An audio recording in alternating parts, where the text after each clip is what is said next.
going to see the biggest stampede, dumping treasury bonds and buying gold that the world has ever seen. This is on the other side of the Basel Conference and negotiations to retire the dollar from international contract usage and the discontinuation of the dollar in global banking systems. This will be a shockwave to the United States.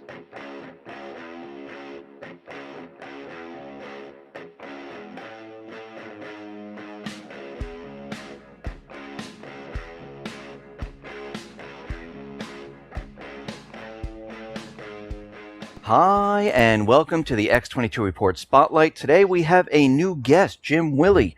Jim is the editor of the Hat Trick Letter. He is highly regarded as one of the leading experts on the gold and silver market. He is also highly regarded for his forecasts on currency-related collapses, bank defaults, predictions for gold and silver prices. You can find all of his work on thegoldenjackass.com, and I am very happy and actually honored to have him on the X22 Report Spotlight. Jim, welcome to the Spotlight. Oh, it's good to be on. This the first time, and just so people aren't confused, it's www.goldenjackass.com. No "the" in there. So goldenjackass.com, that's where you can find it. I'm the editor of the Hat Trick Letter, and it's been 12 years and a few months, and my goodness, time flies. This is not exactly having fun, but it is certainly stimulating times. Oh, it definitely is. And I wanted to start off with the European banks. And we see that they were just stress tests, and we know the Italian bank is in trouble. Seems like it might be a Portugal bank that's in trouble. Deutsche Bank, we've been hearing a lot about all of this. I mean, are these European banks, are they insolvent? Oh, they're dead. I mean, what's keeping them running is the phony money. And here's a very big true point about economics and finance. These banks, the leading banks in the West, the big banks, they're all dead. They're all insolvent. And they all would have been plowed under with bank failures if it weren't for quantitative easing by the Fed. QE is not stimulus. QE is liquidity provision to insolvent structures so that they do not declare bankruptcy. They're all dead. They're all holding phony financial books. Their accounting is all kooky. Just for an example, this is a wonderful example, Deutsche Bank.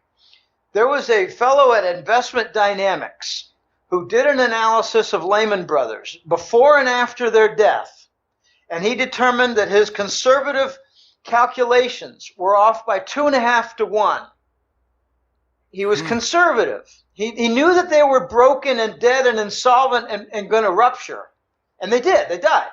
But when the dust cleared, and it was quite, well known what their value was underwater, their negative, their red ink total, he was able to calculate, well, it was 2.5 times worse than I thought with my conservative calculations. He did the same kind of analysis using the same rules with Deutsche Bank and came up with minus $400 billion.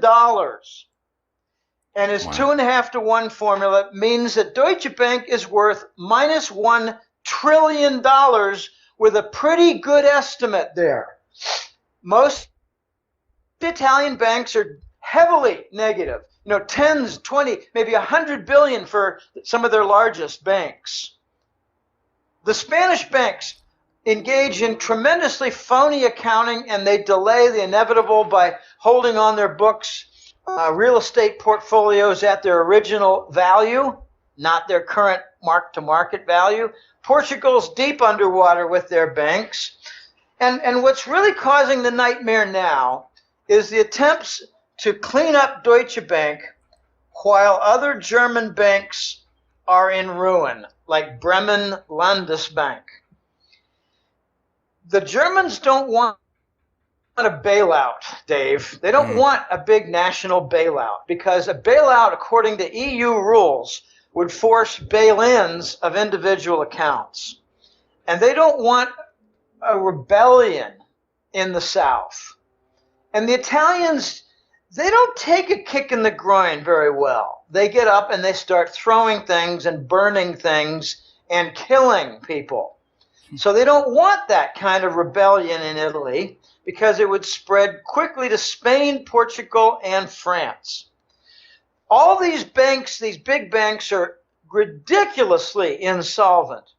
They've been dead ever since Lehman Brothers. QE is nothing more. Remember all the different phrases we had? We had liquidity provision at the Fed, and then a different liquidity facility at the Fed. And then we had so many that we called them liquidity alphabet soup. Yes. It was a lot of different liquidity facilities to make sure that the big banks that were all insolvent did not run out of cash. Well, what was the movement of liquidity for? It was the Fed buying toxic bonds that didn't have any value at all and giving the banks money. It was slush money. They were buying broken assets, impaired assets, worthless paper. And the banks were kept from going under. They prevented a failure. One bank after another. Every single major U.S. bank, major London bank, major French bank, major Spanish bank, Italian bank, and major German bank. Every one of them bankrupt. Kept going by an IV intravenous financial line coming from Bank of England, the U.S. Federal Reserve, and the Euro Central Bank. These are all dead banks. And you ask, what's the purpose of a stress test? Well, real easy. To deceive the public into thinking the banks are in good condition. There hasn't been a single stress test in a single country that turned out to be accurate, seen 1 year later with dead banks that passed their stress tests. So how about the U.S. banks? We're talking about European banks. Are the U.S. banks in the same boat? Well, yeah, they're even worse off. So nothing was solved since 2008, where, of course, the Fed's out there, the president's out there telling us that everything is fine, the banks are strong, the economy's strong. You're saying absolutely not, where the banks are in terrible shape. Well, the president has turned out to be a liar in chief. The Federal Reserve Chair has turned out to be an agent to supply funds for worthless bonds to their agent Wall Street banks. And nobody tells the public the truth. The truth is the U.S. economy has been in a deep recession ever since 2007. It never recovered. There's a fascist business model rule that if you're ever to describe the U.S. economy, you must call it a recovery. They go with the jobless rate that's really the unemployment insurance state level rate, and lots of people are falling off. The real unemployment rate in the United States is around 25%, but we're told that it's something like 5.8% or 6.2%. Yeah. Those are the percents of people that are collecting state unemployment insurance. And when they run out, remember the Obama administration a year and a half ago decided not to extend beyond 99 weeks and then not to continue the 99-week extension. So what he did was he said, this is really pathetic, but by discontinuing the extension to unemployment, Obama improved the jobless rate because those people fell out of the system and no longer were counted as unemployed, whereas before, during the extensions, they were continued as unemployed. The U.S. banks are in the worst shape of all, but they have a tremendous advantage, Dave, and you got to factor it in when you're looking at bank balance sheets. It's the narcotics, money laundering. The London banks, the U.S. banks, a couple of French banks, Deutsche Bank, they benefit enormously from narco money laundering that Langley does through the Afghan war. And all that's in jeopardy right now with the Turkish uprising, where they've objected to the U.S.-led coup d'etat because Turkey is one of the principal stopping points for the distribution line of heroin. If you're ever wondering why did Jeb Bush back out of the presidential race, It's not because Trump was insulting his mommy. It was because Russia interrupted the ISIS and Saudi narcotics line that Papa Bush was running, and that was used to fund the Jeb Bush presidential campaign. Putin and the Russian military interrupted it, so Jeb came up with a phony excuse to back out of the race. He wasn't doing very well anyway, but and he was being insulted as being a mama's boy, and he had no idea what was going on with the Bush family antics. The Bush family is probably the largest crime syndicate in the world as far as assets under control. It's about $5 trillion. We're talking about 30 years of narcotics ever since the Vietnam War. Why did we get into the Yugoslav war, the Balkan breakup? Well, we decided we can go in there and capture, Kosovo and capture the Eastern European heroin, make sure it doesn't get into the hands of the Chechens and then into the hands of the Russians. So we've got a global monopoly, and the New York banks benefit tremendously. The Bank of America is Papa Bush's narco bank. That's his heroin and cocaine bank, Bank of America. And Citigroup is in charge of Panama and all the other, South American narcotics money laundering through Panama. So the American banks have an advantage with the narco. And if you think it's small, you're nuts. It's between $800 billion and $1.2 trillion a year. And the usual cut is something like 20% off that. So 20% off a cool trillion is $200 billion.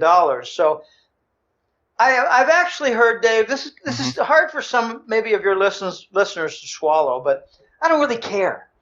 I don't care. I just go and tell what's going on. And people who have blinders on or who are recently coming out from under the earth with their ostrich heads stuck in the sand, they're coming out and I give them praise, but this is very tough to swallow.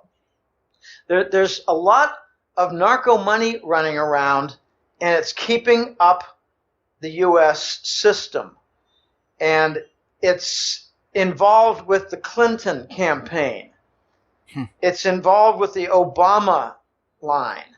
It's involved with the Bush II administration. There's a common thread through these recent administrations, and it's found in the State Department. The State Department is the neocons. The neocons don't change chairs. Obama had the same people from the Bush administration, the Bush II administration, running the State Department.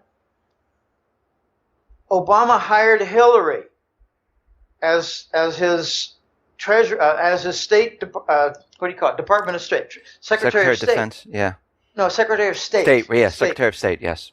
And the neocons continued in all their games, with the gun running through the Benghazi, Libya embassy. This is very hard for people to swallow, but the U.S. has kept going from narco lines, and Russia has interrupted that. And now, by making nice, by the president of Turkey making nice with Russia, after their economy basically went to hell in the following 8 to 10 months following the shoot down of the Su fighter jet, the Russian fighter jet by the Turkish military. The Turkish economy went to hell. Mm-hmm. Their tourism went down 80%. Their hotels along the coast turned out to be 95% empty. And Erdogan made peace overtures with Putin, and immediately the U.S. works up a coup attempt. This is threatening NATO. It's threatening the New York banks. It's threatening the Bush narco lifelines. This is what the United States has become following 2001 and the Patriot Act and 9/11. I call it the fascist business model. This is what the U.S. has become. The neocons are neo-Nazis. They destroy everything they touch. Every nation that we've been involved with in foreign policy, we've corrupted through narcotics, warmongering, and now the blowback is coming to the point where I think the United States is going to be tremendously isolated. We're going to be isolated for identification as a rogue nation. I agree with that. And they haven't even brought out to the table the narcotics yet. All they've done is slowly start to reveal Agenda 21 with chemtrails and GMO foods and fracking to destroy the groundwater systems and laced vaccines. These are 4 of the 7 bowls of poison that you read about in the Bible. I've identified 7 bowls of poison poured upon the earth. The last one that I've identified is the human garbage bowl. That's the Arab human garbage. By the way, there are 2.5 million. That's an old number. I should say in early July, the U.S. had brought in, without proper identification or processing through customs, the U.S. had brought in 2.5 million Muslims, mostly flown in from UPS aircraft. Bowling Green, population in Ohio, 700,000 people. Well, how did it suddenly get 70,000 Muslims? That's 10% of the Bowling Green, Ohio population. There are tens of thousands pouring into New Orleans. Every night, Obama is signing in more. Obama is not the black man's president. He's the Muslims' president. My black friend from Pennsylvania is a member of a black, it's kind of a chamber of commerce in Pennsylvania, Ohio. And she tells me, Jim, you know, it's amazing. I know dozens and dozens of black folks, and I can't find one who still likes Obama. He's not the black man's president. He's the Muslim's president. He's got Muslim curtains in the White House. He's got Muslims all over the place in undersecretary positions.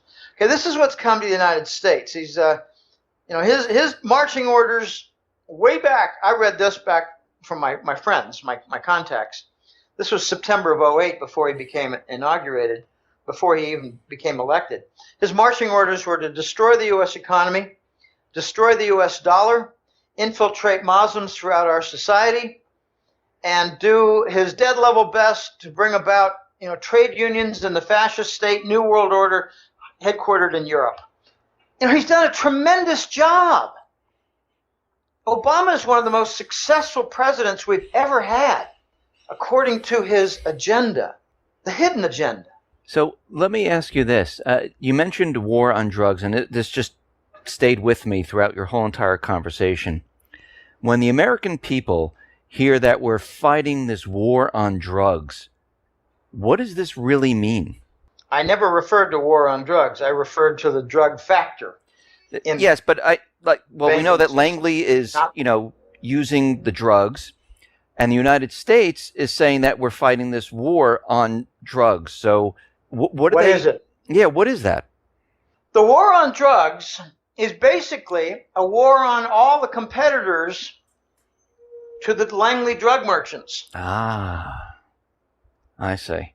Okay, they knock out the competitors. They install their own people in a certain country. They get all the banks aligned to do money laundering. They get the military to align with the U.S. military. And when you see those large helicopters overhead, they're not transporting people as much as they're transporting heroin. They might be moving some machine guns and grenades, but that's secondary compared to the heroin. The heroin, okay, the part that's very difficult for Americans to swallow, that I've tried to explain a few times, and I have sources to tell me this, is that the U.S. banking system for Wall Street, when they do their overnight accounting and they do their overnight movement of reserves, they move a lot of different things. They move treasury bonds, they move gold bars, and they move heroin packets. I'm talking about, 20 kilogram paper-wrapped heroin, 20 kilograms. The density is kind of similar to that of gold. This is absolutely astonishing. Our banking system is kept going by heroin reserves. I just had an incident. This is in my extended family in the last week. Someone in my general family had a daughter who had a heroin overdose. They did not want to hear from me that this is largely from Afghanistan. Under our leadership, under our protection.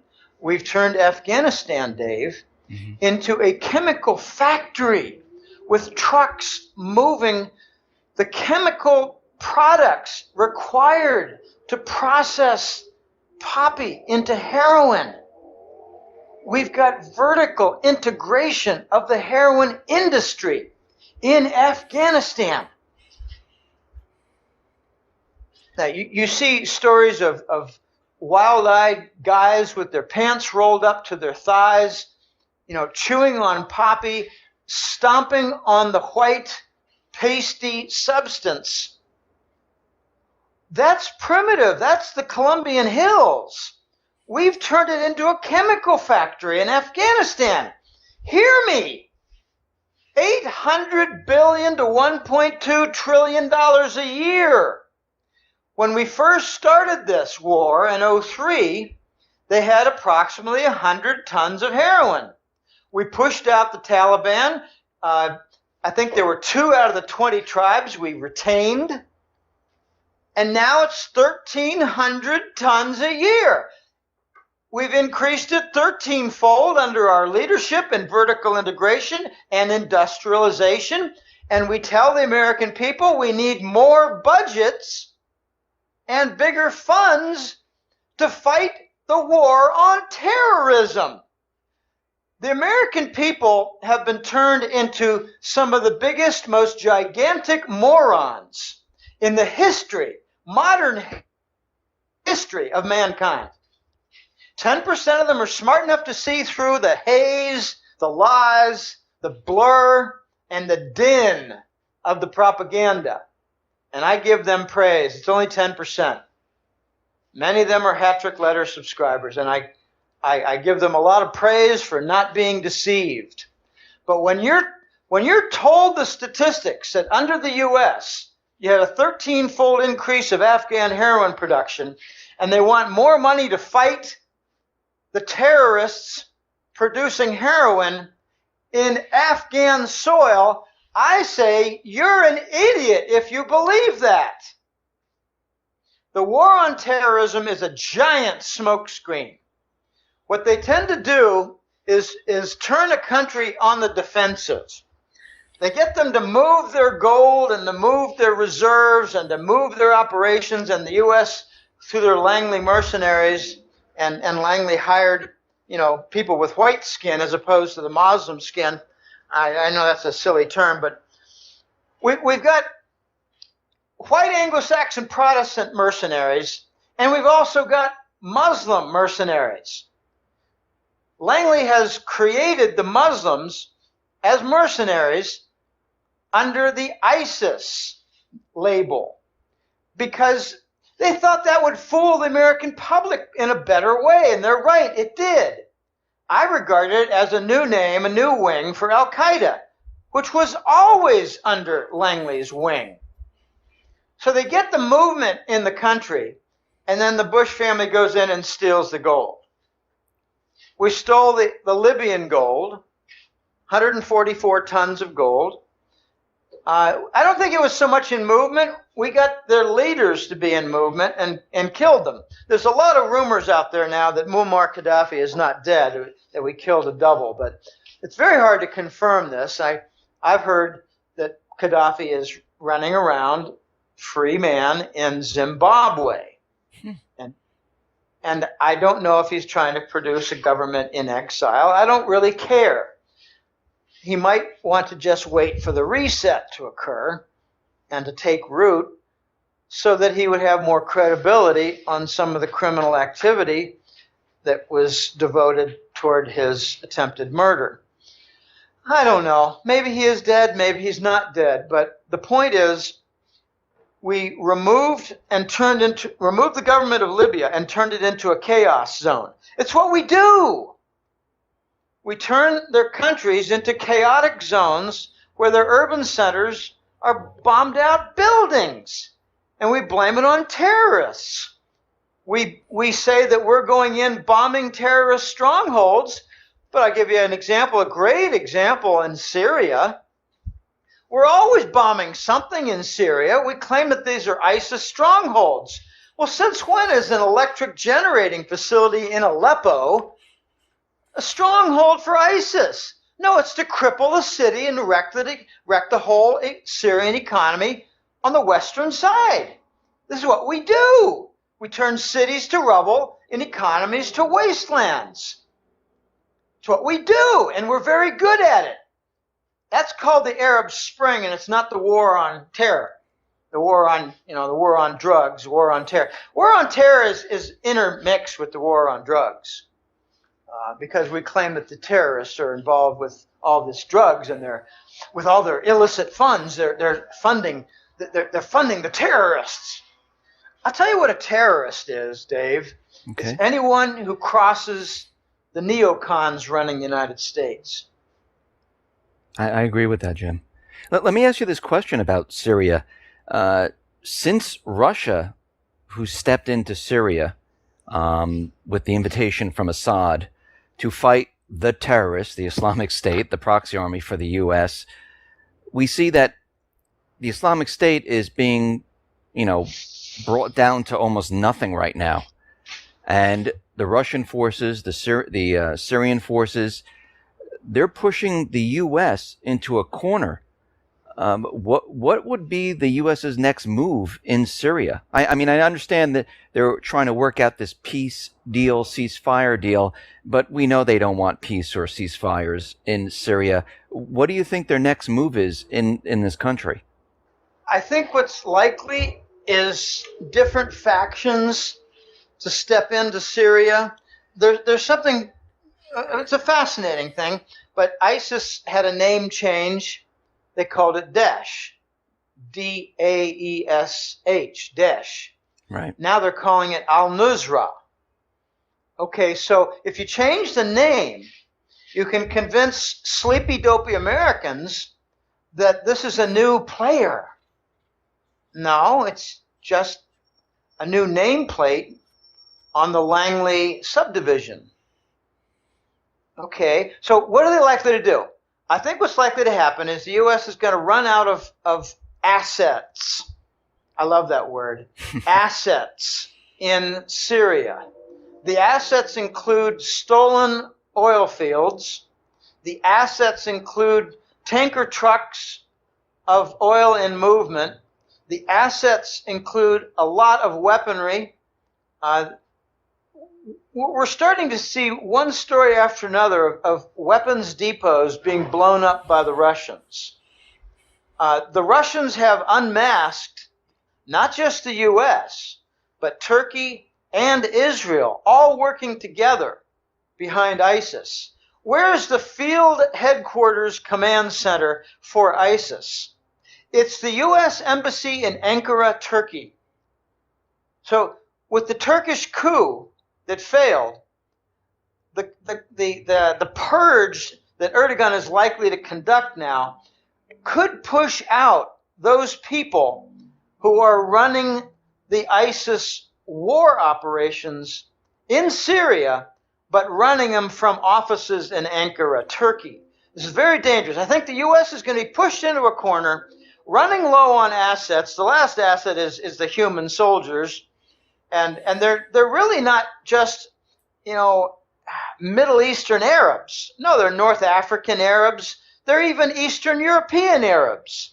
I mean, like in old Yugoslavia and northern Turkey and parts of Russia, the Caucasus region. They might be Chechens. They're mercenaries. They want a job. They're having fun. and they chuckle incredibly when the Americans believe that those videos with somebody's head being cut off are real. Take a close look. There's no blood squirting out of the neck. There's no blood squirting out of the neck. You do that for a regular human being without video editing, and you see 3 feet of heavy, voluminous blood squirting in every direction before and during the head removal. And none of that is evident in the ISIS films. It's designed to scare the wits out of sleepy, dopey Americans. Now, the American consequence, the U.S.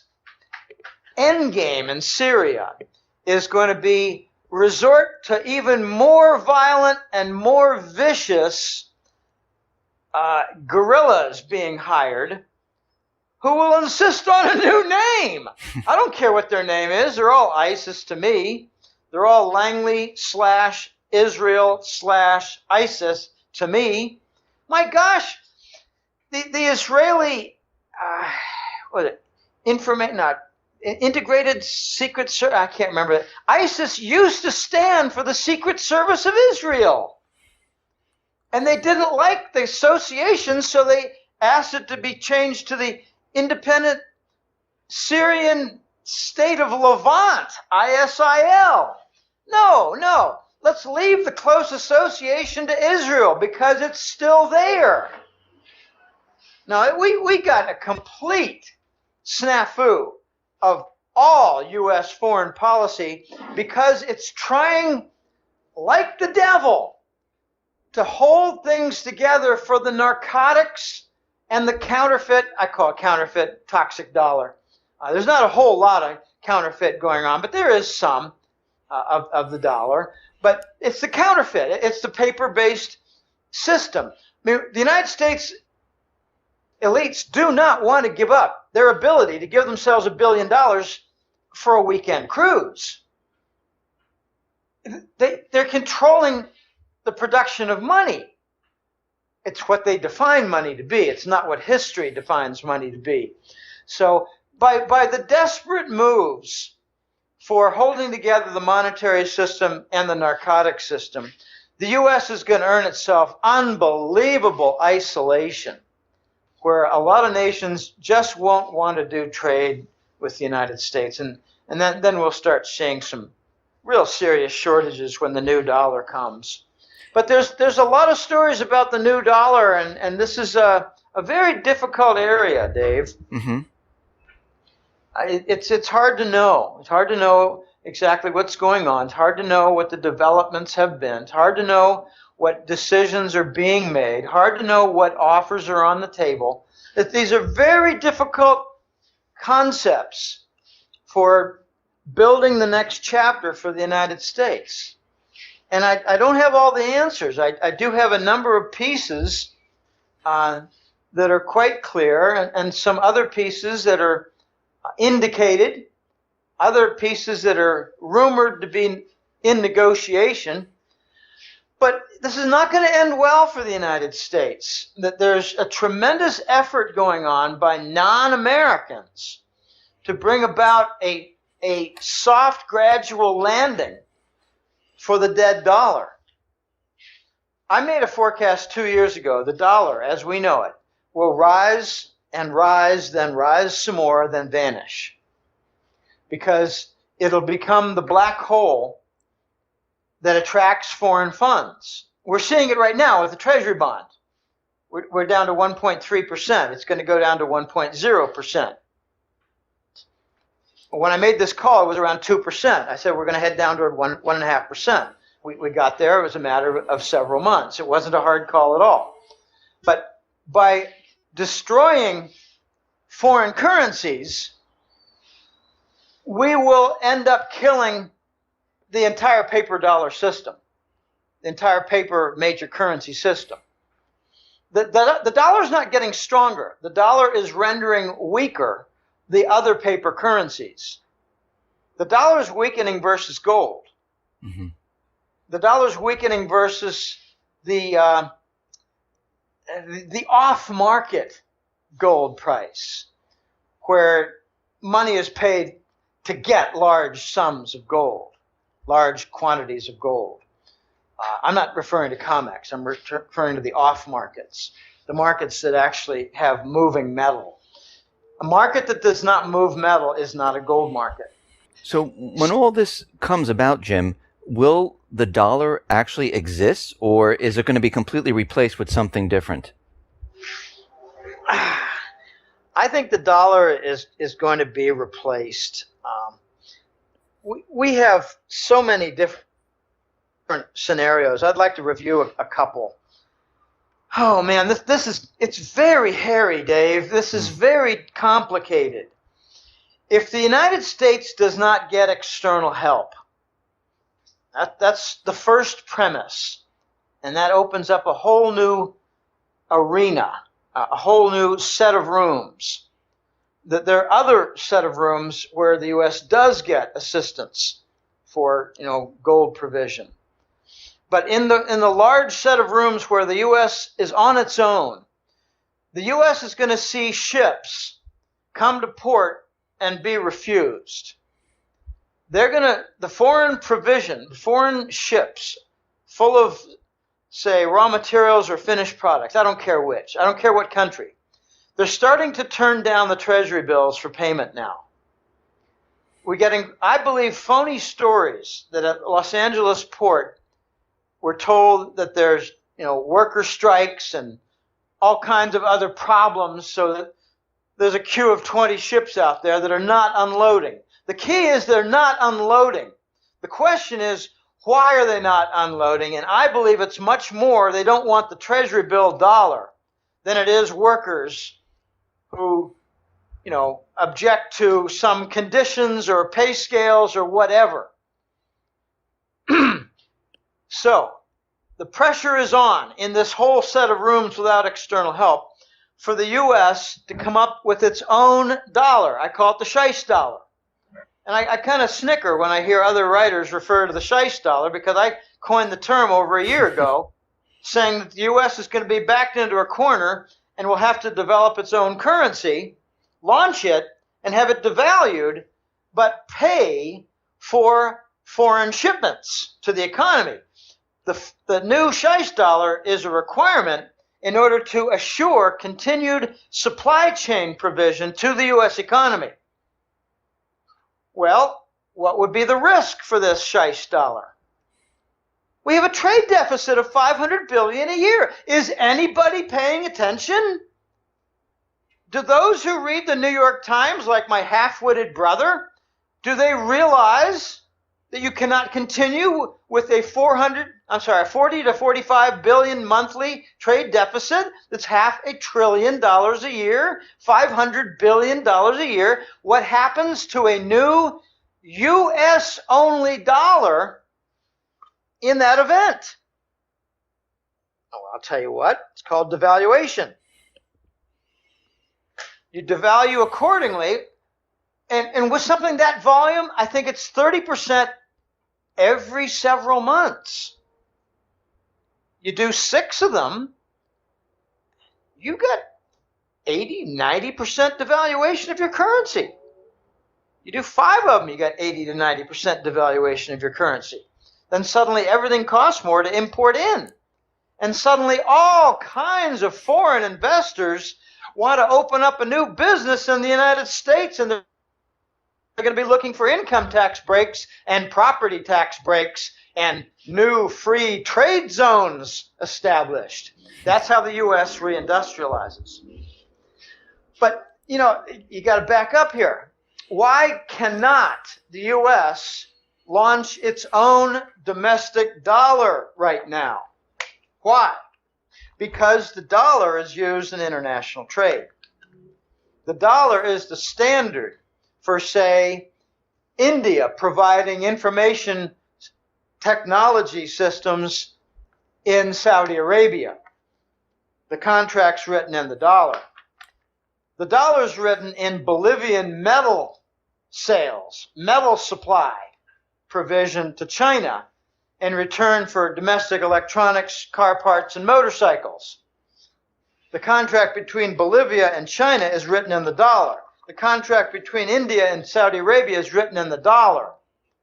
And that prevents the United States from doing anything. The United States now has its hands tied. The U.S. is now stuck, you can call it, in handcuffs. I call it a straitjacket.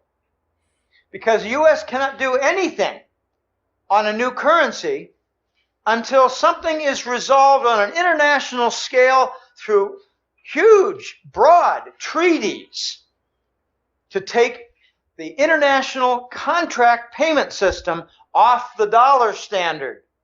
Okay, you have the dollar as the global reserve currency, which means they have treasury bonds and treasury bills all through banking systems. But you also have a global contract standard where the dollar is the medium, the terms of the contract. Okay, so what I am hearing, this is what Euroraj has heard from his London contacts regarding the Swiss. It's the Bank for International Settlements, which represents in Basel, Switzerland, it represents the mass of Western central banks. They are in conference and have been for a couple of months or more with the Chinese.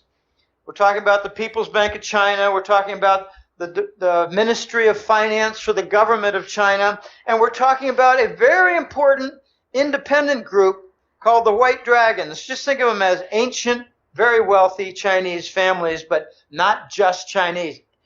Asian wealthy families. It could have some Koreans, it could have some Vietnamese, it could have some Singaporeans. I don't know. Okay, what is this negotiation all about between Basel? I'll just call it between Basel, the BIS, Basel, which represents the central banks, and the Chinese group for all their financial interests, including sovereign wealth fund managers. They have trillions. Okay, the basis of their negotiation is to take the international contracts and swap them out of the dollar into gold. So the Indians would be paid from the Saudis in gold. So the Chinese would be paid from the Bolivians in a swap of gold for the metals. The Bolivians would make sure they had gold to provide China through swaps of their own metal reserves. Okay, the point here is that all global contracts would no longer be in the dollar. They would be in gold. And you can't do that without settling and agreeing upon, across the board, with all the principal parties. You know, like the British and the Americans would get their noses in there with the Basel bunch of the central bankers and let them know what their desires were about this or that, what they're willing to settle for regarding the dollar and gold conversion, but they're talking about $5,000 gold price. Okay? So what I'm getting from what you're saying is they're haggling over the dollar and gold and what they're going to fix it as, what price they're going to fix the trade as. Exactly. Okay. And when they fix that, then the U.S. will be in a position to create its own domestic dollar. And that domestic dollar will be devalued 30% right out of the gate. So what about everyone that was holding the federal note right now in the United States? What happens to that? I think they'll all be forced to convert to the new U.S. Treasury note. It's a Federal Reserve note. Pardon the noise here, it's a fire truck. It's the Federal Reserve note giving way for the new world in the United States of the U.S. Treasury note. It's the U.S. government with the Treasury Department taking control of the dollar from the expiring bankrupt Fed, which holds $4.5 trillion of worthless paper. Wow. So this is kind of amazing, isn't it? Yeah. So let me just get my head around this. So the U.S., the dollar, will no longer be the reserve currency right now. Well, across the world, right? Across the world, yes. And like in the South Korean banking system, they're going to be dumping treasuries and buying what? Gold. We're going to see the biggest stampede, dumping treasury bonds and buying gold that the world has ever seen. This is on the other side of the Basel Conference and negotiations to retire the dollar from international contract usage. Okay, like, India versus the Saudis. There are all kinds of bilateral examples. Two nations conducting trade. What are the contracts written in? The dollar. How are they paid? Usually in treasury bills. What do they do with the treasury bills? They stuff them in their banking systems. So it's a contract standard and a banking standard, all of which is going to go away and give way to gold. Now, that will put the global system on track toward a solution, but that will not be the solution. That will not be the remedy. That is a pathway. Because once you have a new dollar, you have a $500 billion annual trade deficit. How is that going to be handled? What are they going to... Okay, now let's switch gears here, Dave. Okay. I've had all of that based on the U.S. not receiving any foreign assistance toward the solution. Okay, now imagine the U.S. does have assistance toward the solution. But I should really say, let me just finish off the point. Given our $500 billion trade deficit, the new dollar will be devalued without mercy, 30% every several months. And we will begin to look like Venezuela with price inflation and massive, massive shortages, because we will be working like crazy to resolve our trade deficit by exporting everything not nailed down. And that will result in shortages. All right, now, enough of that. Let's suppose we have a foreign party, like the ancient Chinese families. They're reported to be sitting on between 110 and 150,000 tons of gold. Right. And it's not in the U.S. news because the dopey, sleepy Americans are not being informed in order for them to remain dopey and sleepy. I don't think they could wrap their head around the fact that the Chinese ancient families have 12 times to 15 times what Fort Knox held in gold reserves. Just think of, let me just give you a little sidetrack analogy. The Vatican basically was the only political organization for about 1,500 years. I'm talking about the fall of the Roman Empire to the Renaissance period, like the 16th, 17th century. Okay, so they accumulated a lot of wealth. There was a lot of mining, there was a lot of commerce, there was a lot of wars and crusades. So the Vatican accumulated perhaps 100,000 tons of gold. Okay. Well, the Chinese are a little bit older than the Vatican, like a few thousand years older than the Vatican. They've got between 110 and 150,000 tons of gold that I'm told could fill an entire football field chest high with pallets. Okay, this is an enormous amount of gold, maybe 2 football fields. We're talking about an enormous... All right, the Chinese have offered the State Department and Treasury Department of the U.S. government, they've offered them either 10 or 20,000 tons of gold. Let's just call it 15,000. Okay, they've offered to lend a formal lease to the U.S. government 15,000 tons of gold in order to back the new Treasury dollar. not the Federal Reserve note. The Federal Reserve note is your monopoly money, goofy colored filament crap money, toilet money with all it's lacking are the brown stains.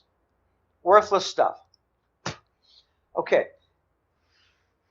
This could bring about some instant stability to the U.S. new dollar if there's a legitimate gold backing to it.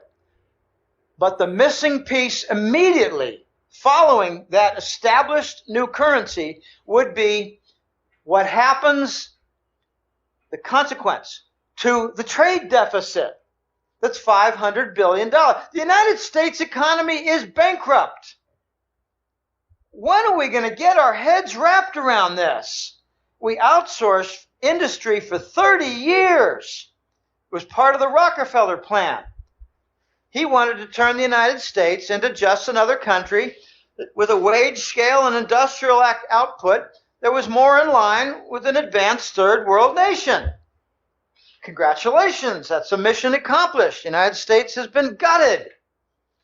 I thought way back in the early 90s, wait a minute, we continue this outsourced movement. We're removing our legitimate industry and income. And Greenspan had an answer to that. Yes, but we're turning out to be a financial-centered economy. And we can offload all this risk with derivatives. Okay, Greenspan turned out to be a charlatan, a financial shaman, a smoke and mirrors nitwit. And he was paid an extra paycheck by Basel, Switzerland to wreck our system, to give us what we want, easy money. Okay, back to the provision of, say, Chinese gold to the U.S. What happens after the first year of a $500 billion trade deficit? China will want $500 billion worth of our assets in the form of farmland, factories, port facilities, office buildings, maybe a couple universities. What will happen in the second year? Well, there's going to be a lot more free trade zones and little businesses that start up with 200 people hired and making copper tubing, like a Birmingham, Alabama free trade zone business run by a 35-year-old Chinese guy who has tax breaks on income and tax breaks on property. Okay, so we will have some progress in the first year toward reducing the trade deficit. Let's say we have some really great progress and we're all the way down to $400 billion in the trade deficit for the second year. China will demand $400 billion of our assets in the form of farmland, factories, port facilities, office buildings, and maybe a couple universities. And maybe we'll sell them the Grand Canyon. What will happen in the third year? Well, after 2 full years, we might bring the trade deficit down to $300 billion. And that'll mean that China will drain us of $1.2 trillion of assets in the first 3 years. This is how colonization happens, Dave. We're not thinking through at all what happens on the other side of the reset following the trade deficits, despite even a national initiative to bring about foreign investment. And let's make America great again. Let's make America industrialized again. Let's make America an exporter again, like the 1950s, before the Rockefellers got their hands on our national policy. If you haven't figured it out yet, I believe Rockefeller is the devil incarnate to destroy the American industry, to destroy the American, air quality, land quality, food quality, vaccine quality. That's their Agenda 21, population reduction. In other words, genocide. Okay. Rockefeller is responsible for other things, a lot of little things, like reducing the quality of our wheat to the lowest junk level in our breads, pasta, and whatever for wheat. We don't use largely, there's a name for the type of wheat that's used for, the type of flour that's used for pizzas. I can't think of it. Anyway, he brought about a consensus among industrial companies in America to go with the lowest junk quality of wheat. And at the same time, shove in corn syrup everywhere you look. And the outcome to this Rockefeller Foundation plan is that we have a 50% obesity problem. That does not include the jackass. I am a cool 6 feet tall, 180 pounds. Thank you very much. Nice. I never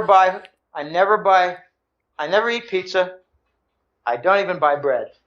I do eat some bread, but I don't buy it. It's not in my refrigerator. Okay, so whether the U.S. is provided gold for a new currency or not provided gold for a new currency, we're going to have a tremendous problem because of our trade deficit. We're going to handle our federal deficit in a different manner. We're going to handle it by confiscating pension funds. All we need to do is confiscate $1 trillion a year, and we've got the federal deficit solved. And we've already been given a hint to that, how Obama was going to, he wasn't going to, he made movements toward having the federal government pension funds use a special treasury bond. Right. And it's not $1 trillion worth, but if they start zooming in on the 401ks and the IRAs, then you'll start hearing barking sounds from my sister's mouth. And finally she'll begin to get it. But I don't think so, because she'll tell me that they're perfectly safe, just like the bank accounts insured by the FDIC. Okay, there's a third wild card here, Dave, I'd like to touch. Okay. The U.S. could be on their own without any gold provision for a new scheist dollar. Let's make it sound, above table. A scheist dollar, that's German for excrement, flotsam, jetsam, rubbish. I do have a few words in my German vernacular. We might have a Chinese provision through a lease, and I guarantee you it would not be a lease on U.S. soil, because we steal everything that we've ever leased. We've dishonored every treaty and dishonored every lease the U.S. government has been involved in the last 200 years. Okay, there's a third wild card. And just so people are clear, if we come up with this scheist dollar, we're going to lie and cheat and steal all the way through in declaring what's backing it. We're going to say that we have the strategic oil reserve behind this dollar. We have 25 giant natural gas storage facilities behind this new dollar. We have deep storage gold that might even include the Grand Canyon behind this new dollar. But it all becomes available for foreign confiscation after the first year and the $500 billion trade deficit. So here's the wild card third option. The Bush family comes forward and says, we'll lend you 10,000 tons of gold for your new dollar, but we've got conditions. We remain in control of your government. We remain in control of your banking system, and we remain in control of your security system, so nothing changes except you've got a stable currency now. And if you don't do this, we'll start murdering various people until you do agree to it. That's much more in keeping with the American way that we've seen since 9/11. Jim, this is starting to make sense to me, because when I was looking at the new $100 bill, one side, the left side, says Federal Reserve note, and there's not much color there. On the right side, you see gold. The 100 is in gold, but something very interesting on the right-hand side when you fold the $100 bill. Under the United States now, the United States of America, it says, this note is legal tender for all debts and public and private. It's no longer under the Federal Reserve logo. If you look at the old $100 bill or any other bill, it was always under the Federal Reserve section. They moved it, which is quite odd. Now under the U.S. Department of Treasury. So. Yes. Yes. I don't like the fact that it says Treasury note at all.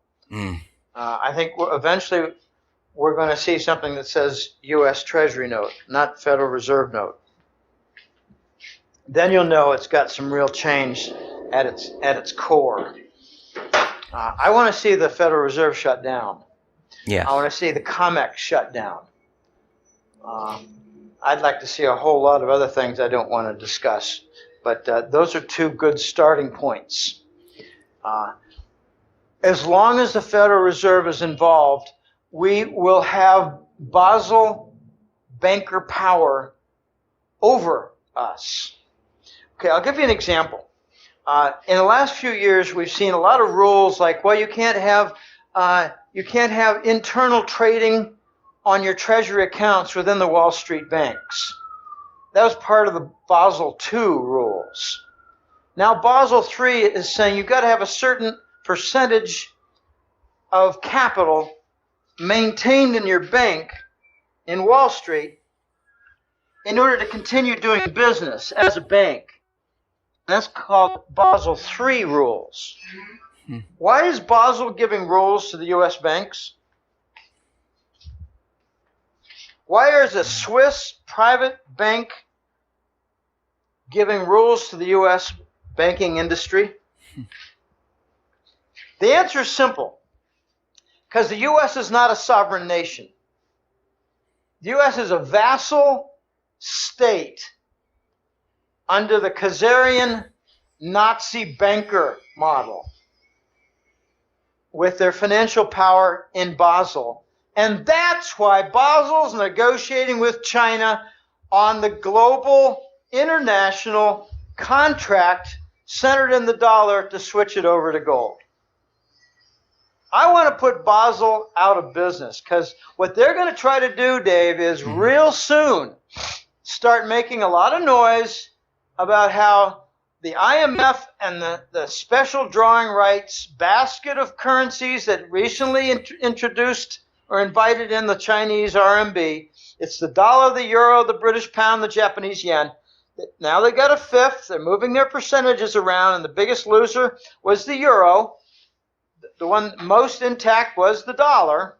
I got this wrong in a recent interview. I made a wrong statement saying that the dollar was going to give a lot of ground to the Chinese RMB. You know, it's the euro going to give a lot of ground to the Chinese RMB, and you're going to see a lot of euro bonds converted to Chinese bonds in order to facilitate this new percentage introduction. But what the elite in Basel want to do is to have the IMF produce the new major currency, a gold-backed super sovereign SDR basket currency of the five majors. And that'll instantly, as they claim, provide stability among the five major currencies, and you won't see much big fluctuations among the five on any pair. That's pretty interesting, but I don't like the idea, and I think this is what Greenspan is hinting to regarding the world needs a gold standard. Yeah, we need the IMF to step in and save the day as the agent for Basel. I don't think so. I don't think so at all, because I'll tell you what they'll try to do. They'll try to say, Basel will hold all the world's gold, and if you want to participate in this, you got to hand over some of your gold in order to be collateral for gold trade notes to guarantee your trade payments, your trade shipments, your supply chain, payments for all that supply chain. And if you don't have gold, the Basel bunch will lease you some gold, like to say Bolivia, in return for a nice big slab of industrial metals and maybe some strategic metals like, strontium, vanadium, titanium. Wow. I don't want Basel to be the global repository of gold in charge of a new banking system, a super sovereign IMF in charge. No, I don't want that at all. And I don't think Russia and China are going to let that happen. Because they've got a lot of gold, and they're going to have more liberal, fair, just rules for participation. They might have some swaps. We'll just take example Costa Rica. What's Costa Rica going to swap in order to guarantee some gold provision? Because they've got a trade deficit here. What are they going to do? Are they going to forfeit $1 billion of assets a year? I don't know. This is very complicated stuff. Very complicated. When this switch comes where the dollar disappears, we're getting introduced to this new currency, is America going to continue on the way it is? People are going to continue on with their lives, or is it going to be a drastic change? The introduction of the new dollar by means of the discontinuation in usage of the dollar in foreign trade, foreign contracts, and the discontinuation of the dollar in global banking systems. This will be a shockwave to the United States. The introduction of the new dollar. If they do it in very clever ways, like the Chinese have an arrangement of properties that they want to take after 1 year and take after 2 years, and then maybe after 3 or 4 years there won't be a real big trade deficit, so there won't be a big abandonment and forfeiture of assets to China. If they do it in a very stable and clever way, they might avoid the big devaluations in the first year. That's what they're trying to negotiate now, Dave. And I don't know how successful they're going to be, because the only way the U.S. gets some continuity without huge destabilization is if the U.S. gives up some control. And the neocons never give up control, whether it's banks or whether it's a war machine. They never give up control. So I don't know how this is going to be resolved. Right now, we've got no resolution. We have no agreements. I just hear about, step by step, we have some progress regarding Basel and China at the table. And the Chinese are holding very big cards. And the West is holding very few cards.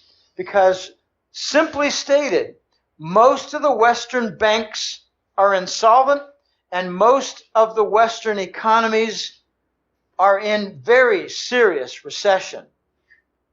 And most of the governments in the West are running huge deficits. And most of the economies in the West are running big trade deficits. And on the winning side of most of those items is China. They still have a trade surplus. They're still holding, $1 trillion plus in treasury bonds. They own 1/3 of U.S. urban commercial buildings. They own the Long Beach, California, Los Angeles port facility. Whew. Wow. The Chinese are at the dominant position at the trade talks table. I'm hoping for more stability and less control, some not forfeited control, but some bargained handover of control to the Chinese. So to the point where the United States can continue, but with a lower standard of living. We've already seen giant slices taken away from the U.S. standard of living. Just take a look at home equity. Take a look at fringe benefits for from jobs. Take a look at health care programs. Most people pay into them rather significantly, and then pay again when they have some kind of a health problem and a bill. So we're going to have some serious loss to wages and fringe benefits. We're going to see some higher prices. The Chinese have made a very simple demand. Come up with your own dollar because you're wrecking the world dollar. And with your new dollar, we want a 50% devaluation. You've gotten a free ride for too long. How do you bring about a 50% devaluation? Well, I'll tell you how. It's very simple math. You do back-to-back 30% devaluations, space it apart a few months, maybe a year, I don't know, I don't care. You do a 30% devaluation, you preserve 70% of value. You do it again, you preserve 70% of 70%, which is 49%. There's your half right there. The Chinese have demanded that we have a new independent US-only dollar, and it gets devalued because we've set up these imbalances where the US pays for finished products and hard-earned commodities. We pay them with treasury bills that Bernanke boasted we can do so at zero cost. I say if you do it at zero cost, it has zero value. We're giving them something worthless with zero value in return for ships loaded with stuff, and the world's not going to do it anymore. Jim, listen, I really appreciate you taking this time out and being on the X22 Report Spotlight. Thank you very much. Once again, how can people see your work? It's on www.goldenjackass.com. It's a silly, funny name, but you know, when I started writing about gold in 2003, a year before the website, a year before the newsletter, I called myself the Golden Jackass because I was coming out with some economic essays about gold. I didn't think that the Wall Street community had any idea what was going on with gold, and gold was not rising in 2002 and 2003 because of the Palestinian problem, one of the dumbest things I've ever heard. It was rising back then because the prevailing interest rate went below the consumer price inflation rate. We had negative real rates. That's a launching fuse to light the fuse on gold. Okay, it's goldenjackass.com. If you go in there, you'll see a public domain, in other words, a free page. I have lots of links. I try not to do interviews unless I know that there's going to be a link to provide the followers and subscribers, clients to the Hat Trick Letter, because they need a little shot in the arm once in a while. These are very depressing times. People need to be encouraged, and I do so with these interviews to let people know they're on the right track with gold and silver. But the public page has a lot of interviews and some public articles that I write. I'm about to write another one right now about the banker bunker mentality. I've got some notes together from it. But it's also the home of the Hat Trick Letter that started in April of 2004. And I really didn't plan on getting much past the year 2010, but we've had a series of climax events, starting with the ruin of the pigs nations and their sovereign debt in Southern Europe, and moving on to things like, I forecasted correctly, by the way, the pigs' sovereign debt. I didn't know where it was going to blew up in Greece, but I expected Spain and Italy to be the center, and now Spain and Italy are going to be the climax. But I correctly forecasted move towards 0% in 2009. I correctly forecasted a move toward quantitative easing, the QE policy. I correctly forecasted a number of things, like I claimed that both QE and 0% would be permanent, never change, and that's becoming very, very clear.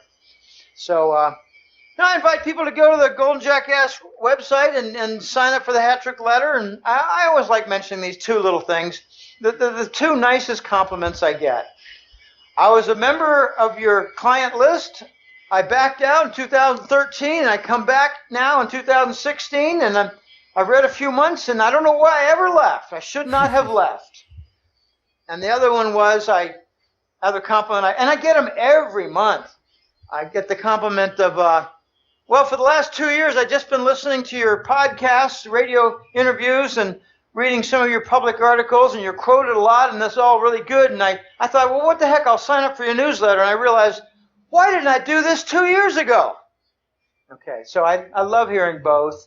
I hear them a lot. It's nice to hear.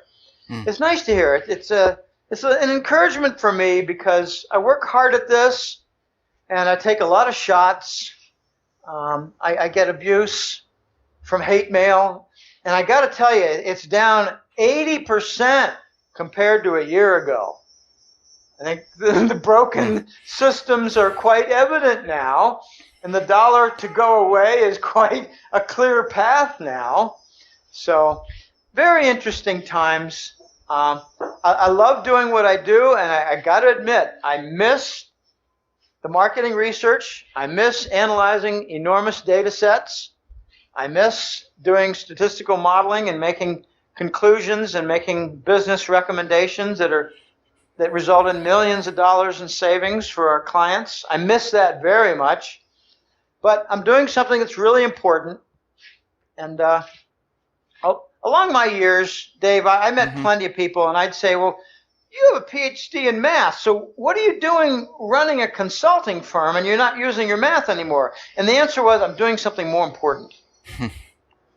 Yes. I'm doing something that's historically very important right now. Absolutely true. So I revel in it, and thank you for having me on. Thank you for being here, Jim. I really appreciate it.